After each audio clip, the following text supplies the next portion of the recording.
Дрскост, нетранспарентност, навреди наместо одговори. Власта продолжува во свој стил да одговара со напад кон новинарите ако постават прашање што не им се допаѓа. Најново, министерот за економија Крешник Бектеши во свој стил на легитимно новинарско прашање од јавен интерес, наместо конкретни одговори на прашањата поврзани околу цената и начинот на набавка на природен газ, ги нападна новинарите дека меѓусебно се договарале и поставувале едните исти прашања.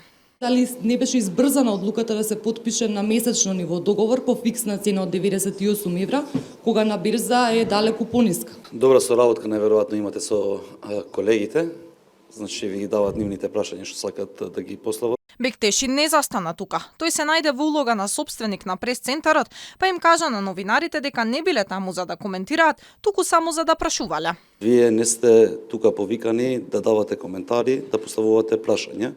На дрскиот однос од министерот реагира од Агенцијата за аудиовизуелни медиумски услуги дека носителите на јавни функции мора да се воздржат од етикетирање.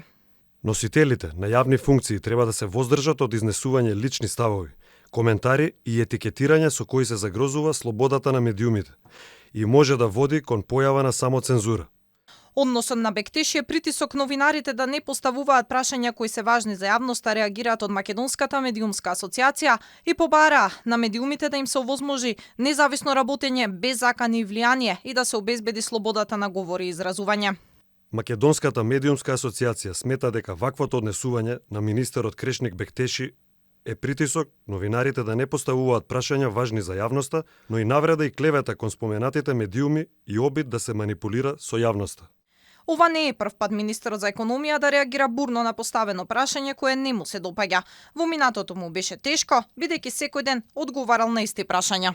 Вака се. Мислам дека секој ден треба да одговараме на исти прашања. Етикетирањата на власта кон медиумите не е новина за владините челници. Пред нецел месец, првиот човек на владата директно ги навреди телевизиите Алфа и Телма. Во државата има медиум, чија што уредувачка политика повеќе наликува на уредувачка политика на компанија која што тргува со енергенси, а има и медиум кој што уредувачка политика повеќе личи на уредувачка политика на партиски сектор за комуникација. За лидерот на ДУИ, Али Ахмети, пак овие две телевизии беа антиалбански. Подготвил кисин. Алфа, Телма, Мелма, Чајонг, то, Алфа. И покрај тоа што постојано новинарските здруженија, а и Европската унија го осудува односот кон новинарите и тоа што се загрозува слободата на говор, власта никако да ја научи лекцијата и се продолжува по свој трк. Ако не им се допаѓа прашање, нападот е најдобра одбрана.